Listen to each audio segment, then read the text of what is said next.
وَقُلْ جَاءَ الْحَقُّ وَزَهَقَ الْبَاطِلُ إِنَّ الْبَاطِلَ كَانَ زَهُوقًا۔ الحمد للہ وکفى وسلام علی عبادہ الذین اصطفى اما بعد اللہم الہمنی رشدی واعذنی من شر نفسی۔ سامعین، ایران کے سپریم لیڈر خامنئی کی ہلاکت پر بلا وجہ کی ایک نئی بحث نے جنم لے لیا، جس سے ماحول مکدر ہو گیا۔ بہت سے نوجوان فضلاء خامنئی کی محبت میں اہل سنت والجماعت کے متفقہ موقف سے ہی پیچھا چھوڑاتے نظر آئے اور گمراہی کی دلدل میں بری طرح پھنس گئے۔ میں نے کل ہی 2 مولویوں کے گمراہ کن بیانات پیش کیے تھے، اب 2 مفتیوں کے گمراہ کن بیانات بھی دیکھیں۔ جب شیعی عقائد پر بحث چلی تو ایک مفتی نے لکھا، ایک کام کرو آپ لوگ، ٹھیک ہے کہ آیت اللہ خمینی جو کہ کلمے والا شخص ہے اور رسول اللہ صلی اللہ علیہ وسلم کو پیغمبر مانتا ہے، اللہ کو رب مانتا ہے، اس کو چھوڑ کر آپ نیتن یاہو کا ساتھ دو، ٹرمپ کا ساتھ دو، ٹھیک ہے، یہی بچ گیا ہے کیا علماء کے لیے؟ شرم نہیں آتی؟ اس وقت ایسی بحث کرتے ہوئے کلمے کو دیکھ کر آپ لوگ دعا نہیں کر سکتے؟ جب ایمان اور کفر کا ٹکراؤ ہو رہا ہے تو تم کفر کا ساتھ دو گے؟ ابھی عقائد کے اوپر گفتگو کر رہے ہو، اسی لیے تو یہ علماء پیچھے ہیں۔ اپنی سوچ اور ذہنیت بدلو، محدود ذہنیت کے ساتھ امت کی رہبری کرو گے؟ کیسے رہبر ہو تم؟ امت کے کلمے کی بنیاد پر ساتھ دینا چاہیے۔ آیت اللہ خامنئی رحمۃ اللہ علیہ شروع سے ہی شیعہ اور سنی کو ایک کرنے کی کوشش میں لگے ہوئے تھے۔ اپنی جوانی کی عمر سے پہلے ان کی تاریخ پڑھو۔ ہائے افسوس، اسی لیے ایسے علماء کو امت اپنا رہبر نہیں مانتی، اور کیسے مانے گی جو ایسے نازک وقت میں کیا کرنا ہے اس کا فیصلہ بھی نہیں کر سکتے، تو امت کی رہبری کیا کریں گے؟ ارے رونا چاہیے، اللہ سے دعا کرنی چاہیے۔ ساری دنیا کا مسئلہ ہے۔ حماس اسرائیل سے لڑا، کس کے بلبوتے پر؟ ایران کے بلبوتے پر۔ حزب اللہ اسرائیل سے لڑا، کس کے بلبوتے پر؟ ایران کے بلبوتے پر۔ اس کے باوجود تم نیتن یاہو کا ساتھ دو گے؟ جب آیت اللہ خامنئی رحمۃ اللہ علیہ کا ساتھ نہیں دے سکتے تو پھر نیتن یاہو کا ساتھ تمہیں مبارک ہو۔ ہم تو آیت اللہ خمینی کے ساتھ ہیں، کیونکہ وہ ہمارا کلمے والا بھائی ہے، رسول اللہ صلی اللہ علیہ وسلم کو پیغمبر مانتا ہے اور اللہ کو رب مانتا ہے۔ سامعین، اب ایک دوسرے مفتی کو سنیے۔ وہ لکھتے ہیں، گروپ ایڈمن صاحبان کے ساتھ ساتھ ان تمام حضرات کو بھی یہ بات سن لینی چاہیے جو ہر وقت سنی شیعہ کی لڑائی بھڑکانے کے در پہ رہتے ہیں اور مخالفت کے جذبے میں اس قدر اندھے ہو چکے ہیں کہ انصاف اور اعتدال کا دامن چھوڑ بیٹھے ہیں۔ اختلاف اپنی جگہ موجود ہے، مگر اختلاف کو نفرت کی آگ بنا دینا نہ علم ہے اور نہ دیانت۔ یاد رکھیں، شیعہ بھی کلمہ پڑھتے ہیں، اللہ کو مانتے ہیں اور رسول اللہ صلی اللہ علیہ وسلم کو مانتے ہیں۔ بنیادی طور پر ہم سب مسلمان ہیں۔ تاریخی اور فقہی اختلافات اپنی جگہ ہیں، مگر ان اختلافات کو ہر وقت جنگ بنا کر پیش کرنا دراصل امت کو مزید تقسیم کرنے کے سوا کچھ نہیں۔ جو لوگ ہر گفتگو کو فرقہ وارانہ مارکہ بنا دیتے ہیں، وہ دراصل نوجوانوں کے ذہنوں میں نفرت کا بیج بو رہے ہیں۔ علم کا تقاضا یہ ہے کہ اختلاف کو دلیل کے ساتھ بیان کیا جائے، نہ کہ حسد، بغض اور اشتعال کے ساتھ۔ اس لیے بہتر یہی ہے کہ ہم اختلاف کو اختلاف کی حد تک رکھیں، اسے نفرت کی سیاست نہ بنائیں، کیونکہ امت کی کمزوری اسی میں ہے کہ ہم خود آپس میں لڑتے رہیں اور دشمن تماشا دیکھتا رہے۔ سامعین، جب میں نے مفتی صاحبان سے بحث کی تو بھاگتے ہوئے نظر آئے۔ میں نے صرف اتنا پوچھا کہ شیعہ مسلمان ہیں یا غیر مسلم، مگر اتنے سادہ سے سوال کا بھی جواب نہ دے سکے۔ پتہ نہیں کون ایسے لوگوں کو افتاء کی سند دے رہا ہے۔ نئے نئے مفتیان کی یہ ادائیں دیکھ کر بہت افسوس ہوتا ہے کہ آخر انہوں نے پڑھا کیا ہے اور امت کو کس طرف لے جانا چاہ رہے ہیں۔ اتحاد کے نام پر واضح گمراہیاں۔ سامعین، بعض لوگ مولانا سجاد نعمانی صاحب کے بیان کا حوالہ دیتے ہیں کہ جب اتنے بڑے عالم یہ بات کہہ رہے ہیں تو دوسرے علماء شیعہ کے خلاف کیوں بول رہے ہیں؟ تو جواباً عرض ہے کہ مولانا نعمانی صاحب کی بات کسی حد تک درست ہے۔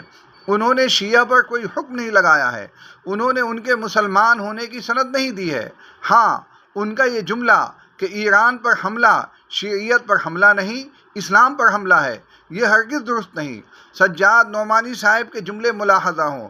ایک انٹرویو میں انہوں نے کہا، ہماری نیک تمنائیں ان تمام لوگوں کے ساتھ ہیں جو اس وقت مظلوم ہیں، حق کے ساتھ کھڑے ہیں اور انصاف کا جھنڈا بلند کیے ہوئے ہیں۔ ہو سکتا ہے کہ ہمیں ان کے بہت سے افکار و عقائد سے اتفاق نہ ہو، لیکن یہ ایک علمی گفتگو ہے جو ہمارے اور ان کے درمیان کی ہے۔ امریکہ نے ایران پر اس لیے حملہ نہیں کیا ہے کہ وہ شیعہ ہیں، انہوں نے سنی علماء سے فتویٰ پوچھ کر حملہ نہیں کیا ہے، اس لیے اس وقت شیعہ سنی وغیرہ اس طرح کی ناسمجھی کی باتیں نہیں کرنی چاہیے۔ جہاں تک علمی معاملہ ہے تو علمی طور پر میں جانتا ہوں اور الحمدللہ یہ شیعہ عقائد و افکار میرا موضوع رہا ہے، میں نے اس پر بہت پڑھا بھی ہے اور لکھا بھی ہے، اور میرے والد گرامی مولانا منظور احمد نعمانی نے تو اس موضوع پر بہت غیر معمولی علمی و تحقیقی کام بھی کیا۔ اس کے باوجود میں کہتا ہوں کہ اس وقت شیعہ سنی مسئلے کو اٹھانا انتہائی نادانی، انتہائی جہالت، انتہائی درجے کی حماقت ہے، اور کیا کیا کہا اور افسوس کیا جا سکتا ہے۔ اس وقت جو بھی اسرائیل امریکہ سے ٹکر لے گا، یقیناً ہماری ہمدردیاں اس کے ساتھ ہوں گی۔ آج کا یہ حملہ شیعیت پر نہیں ہوا ہے بلکہ اسلام پر ہوا ہے۔ فلسطین کے مسئلے میں تنہا ایران نے کھل کر حمایت کی، حماس کو سب سے بڑی سپورٹ ایران سے ہی حاصل تھی، اور یہ اس وقت کی بات ہے جب حماس نے شیعہ عقائد کو قبول کرنے سے صاف انکار کر دیا تھا۔ جن عقائد کو حماس نے غلط سمجھا انہوں نے ان کو ماننے سے صاف انکار کر دیا، لیکن ان کو اس کے باوجود ایران کی سیاسی و عسکری حمایت پوری حاصل تھی۔ فاعتبروا یا اولی الابصار۔ سامعین، یہ تو میں بھی کہتا ہوں کہ اس موقع پر شیعہ اور مسلمان کی بحث چھیڑنی ہی درست نہیں تھی۔ بس اتنا کہنا کافی تھا کہ اللہ تعالیٰ خیر کا معاملہ فرمائے اور ظالموں کو نیست و نابود کرے۔ بحث کا دروازہ ان عقل مندوں نے کھولا جنہوں نے خامنئی کو شہید لکھا، دعائے مغفرت کی اور اسے مسلمانوں کا ہیرو کہا۔ بغیر شہید لکھے اور بغیر مسلمان کہے بھی تو ایران کی حمایت کی جا سکتی تھی۔ افسوس کہ مسلم پرسنل لا بورڈ نے بھی اپنے لیٹر پیڈ پر شہادت کی سند دے دی۔ کچھ اور مشہور سیاسی علماء نے بھی خامنئی کو شہید کہا۔ مجھے تو تعزیت کا یہ رویہ بھی سمجھ میں نہیں آتا۔ کیا حضور صلی اللہ علیہ وسلم نے بھی اہل کفر کے مرنے پر تعزیت فرمائی ہے؟ اگر نہیں فرمائی ہے تو ہمارے لوگ یہ کیوں کر رہے ہیں؟ سامعین، مولانا سجاد نعمانی کے بیان پر ایک جناب نے تبصرہ کرتے ہوئے لکھا، مجھے یقین ہے کہ مولانا محمد منظور نعمانی رحمۃ اللہ علیہ، جو خیر سے موصوف مولانا سجاد نعمانی کے ابا حضور ہیں، نے اپنی معرکۃ الآراء تالیف ایرانی انقلاب، خمینی اور شیعیت میں جس طرح اتحاد بین المسلمین کی نقاب کشائی کر رکھی ہے، اس کے بعد موصوف سجاد نعمانی صاحب کا اپنے ہی ابا مرحوم کے موقف سے انحراف کیا صرف اسلام کے لیے ہے؟ مجھے لگتا ہے کہ موصوف سجاد نعمانی صاحب کو اپنے ابا مرحوم کی مذکورہ تالیف کا مکرر مطالعہ کی ضرورت ہے۔ لگتا ہے کہ انہوں نے اپنا حالیہ رد عمل جاری کرنے میں عجلت سے کام لیا ہے۔ ابا حضور کے اتمام حجت کے بعد میرے خیال سے موصوف سجاد نعمانی صاحب کو یہ واضح کرنا چاہیے کہ 70 کی دہائی اور آج کے ایرانی عزائم میں کیا تبدیلیاں آئی ہیں۔ ایک صاحب نے یہ بھی لکھا، جسے ایران کے الف کے بارے میں بھی نہیں پتہ، وہ بھی ایران کے قصیدے پڑھ رہا ہے اور گیان بانٹ رہا ہے۔ پہلی بات تو ہر شخص کو ہر مسئلے میں اپنی زبان کھولنی نہیں چاہیے۔ اگر لب کشائی یا خامہ پرسائی کرنی ہے تو حقائق جاننے کی کوشش کیجیے، علم درست کیجیے۔ یہ بات ہمیشہ یاد رکھی جائے گی کہ خامنئی نے کئی سنی ممالک کو آگ میں جھونکا ہے، لاکھوں سنیوں کا خون بہایا ہے، غزہ میں مسلمانوں پر ظلم اور بربریت میں برابر کا شریک رہا ہے۔ جب فلسطین کے لیے کئی اسلامی ممالک کے ساتھ غیر اسلامی ممالک نے مستقل ملک کی مانگ کی تو ایران بیک فٹ پر نظر آیا۔ صدام حسین کے معاملات میں ایران خوشیاں منا رہا تھا۔ یہ صرف اشارہ ہے، اور بھی بہت سی چیزیں ہیں جو آپ کو موثق ذرائع سے مل جائیں گی اگر آپ حقائق جاننے کی کوشش کریں گے۔ ایک بات اور علم کے طور پر بتا دیتا ہوں کہ اسرائیل کے بعد سب سے زیادہ یہودی ایران کے اندر رہتے ہیں۔ یہودیوں کے تعلق سے ہمارے نبی پاک صلی اللہ علیہ وسلم کی مشہور حدیث بھی ہے۔ سامعین، ایک جناب نے تو تجزیہ بھی کیا ہے کہ مسلمانوں کا زیادہ قتل کس نے کیا؟ اسرائیل نے فلسطین پر قبضہ کیا، جس کے نتیجے میں 1,40,000 لوگ اسرائیل کے حملے میں مارے گئے، جبکہ 50 لاکھ مسلمان ہجرت پر مجبور ہوئے۔ جہاں تک ایران کا معاملہ ہے تو اس نے عراق، شام، لبنان اور یمن پر قبضہ کیا، جبکہ اس کے ہاتھوں جام شہادت نوش کرنے والوں کی تعداد 1.5 ملین ہے، جبکہ 1,60,00,000 مسلمان اس کے ہاتھوں ہجرت پر مجبور ہوئے۔ سامعین، میرے ایک عزیز مولوی اسامہ صدیقی ممبئی نے ایک تحریر لکھی، وہ مختصر اور اچھی ہے، اسے سن لینا چاہیے۔ وہ لکھتے ہیں، آج کل کچھ لوگ یہ سوال کر رہے ہیں کہ کیا ہمیں ایران کا سپورٹ کرنا چاہیے یا نہیں؟ میں پوچھتا ہوں، کیا یہ سپورٹ کرنا واجب ہے یا فرض ہے؟ بھائی، ہر چیز کی حدود ہوتی ہیں۔ الحمدللہ ہم اپنے دائرے میں رہ کر بات کر رہے ہیں۔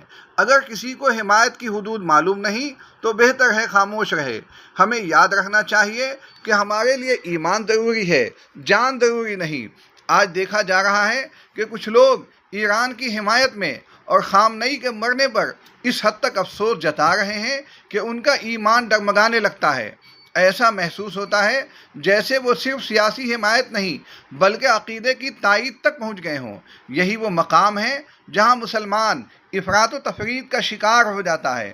اس وقت دنیا میں ایک بڑی جنگ جاری ہے اور ایک بہت بڑا ظالم پوری انسانیت پر ظلم ڈھا رہا ہے۔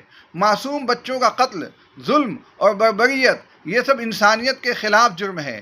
اگر ایسے ظالم کے خلاف کوئی کافر ملک بھی کھڑا ہوتا تو ہم اس کے اس عمل کی تعریف کرتے، کیونکہ ہم ظلم کے خلاف ہیں۔ لیکن سوال یہ ہے کہ کیا تعریف کی بھی کوئی حد نہیں ہوتی؟ ہمارا موقف واضح ہونا چاہیے۔ ہم ظلم کے خلاف ہیں۔ ہم صہیونی جیسے ظالم کی مذمت کرتے ہیں اور دعا کرتے ہیں کہ اللہ اسے برباد کرے۔ ہم ایران کے ساتھ اس حد تک کھڑے ہیں کہ وہ ایک بڑے ظالم کے خلاف لڑ رہا ہے، اور ایران کے معصوم بچوں پر جو ظلم ہوا ہم ان کے لیے بھی دعا کرتے ہیں۔ کیا اتنی بات سے حمایت کا حق ادا نہیں ہو جاتا؟ لیکن خطرہ وہاں شروع ہوتا ہے جہاں سیاسی حمایت عقیدے کی تائید بن جائے، جہاں ایک ملکی لیڈر کو اسلام کا ہیرو بنا دیا جائے اور اس کے عقائد کو جانتے ہوئے بھی اسے مسلمانوں کا واحد قائد اور مرشد کہا جائے۔ افسوس اس وقت ہوتا ہے جب کچھ نوجوان علماء تک یہ کہتے نظر آتے ہیں کہ وہ ہمارا مرشد تھا، ہمارا قائد تھا، اللہ اس کی مغفرت فرمائے۔ بھائی، اپنے ملک کا ہیرو ہونا اور پوری امت مسلمہ کا دینی رہنما ہونا دو الگ چیزیں ہیں۔ ہمیں یاد رکھنا چاہیے کہ فلسطین کے معصوموں کا خون بھی خون ہے اور شام کے معصوموں کا خون بھی خون ہے۔ کسی ایک ظالم کو یاد رکھ کر دوسرے کو نہیں بھولنا چاہیے۔ کبھی ایسا محسوس ہوتا ہے کہ صہیونیوں کے ساتھ فلسطین کے معصوموں کی بددعائیں ہیں اور ایران کے ساتھ شام کے معصوموں کی بددعائیں ہیں۔ اللہ تعالیٰ قرآن پاک میں فرماتے ہیں، وَكَذَلِكَ نُوَلِّي بَعْضَ الظَّالِمِينَ بَعْضًا بِمَا كَانُوا يَكْسِبُونَ، یعنی ہم بعض ظالموں کو بعض پر مسلط کر دیتے ہیں ان کے اعمال کے سبب۔ امام اوزاعی رحمۃ اللہ علیہ نے فرمایا، جب دو ظالم آپس میں ٹکرا جائیں اور لڑ پڑیں، پھر اللہ ان میں سے ایک کو ہلاک کر دے تو اللہ کا شکر ادا کرو، اور اگر دونوں ہی ہلاک ہو جائیں تو زیادہ شکر ادا کرو۔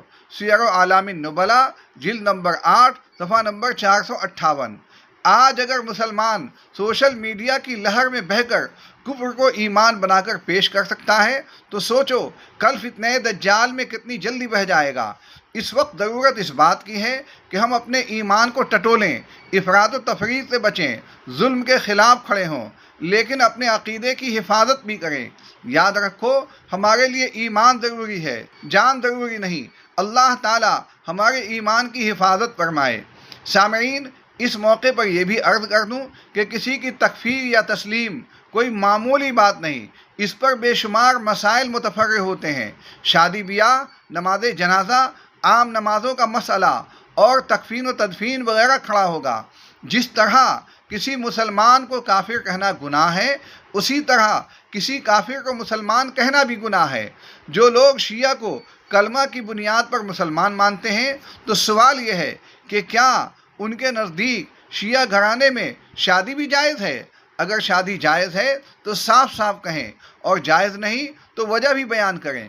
علماء دیوبند کے نزدیک دیوبندیوں کا نکاح غیر مقلدین میں بھی ہو سکتا ہے مودودیوں میں بھی، بریلویوں میں بھی، اتاریوں میں بھی، جماعتیوں میں بھی، کیونکہ اختلاف فکر و نظر اور عقائد میں مختلف ہونے کے باوجود بھی ہم انہیں مسلمان ہی مانتے ہیں۔ تو جو لوگ شیعہ برادری میں نکاح کو درست نہیں مانتے وہ معقول وجہ بھی بیان کریں۔ جہاں تک میرا اور طائفہ منصورہ کا معاملہ ہے تو ہم صرف اصول اربعہ کو مانتے ہیں، یعنی قرآن و حدیث اور اجماع و قیاس سے ثابت شدہ حقائق کو۔ کسی معروف شخصیت اور مشہور نام کے پیچھے بھاگنا ہمارا شیوا کبھی نہیں رہا، والحمدللہ علی ذالک۔ سامعین، یہ بات تو بہرحال پیش نظر رکھنا چاہیے کہ خامنئی اپنے بہت ہی خاص استاد اور رہنما خمینی کے جانشین تھے اور ان کی تعلیمات کو ہمیشہ سر آنکھوں پر رکھا۔ خمینی کے عقائد و افکار جاننے ہوں تو مولانا منظور نعمانی صاحب کی کتاب ایرانی انقلاب، خمینی اور شیعیت پڑھیں۔ اسی طرح مولانا سجاد نعمانی صاحب کی مرتب کردہ کتاب شیعہ کے بارے میں علماء دیوبند کا متفقہ فتویٰ، اسی طرح مظلوم اہل بیت شیعہ کی نظر میں خاص طور پر پڑھنی چاہیے۔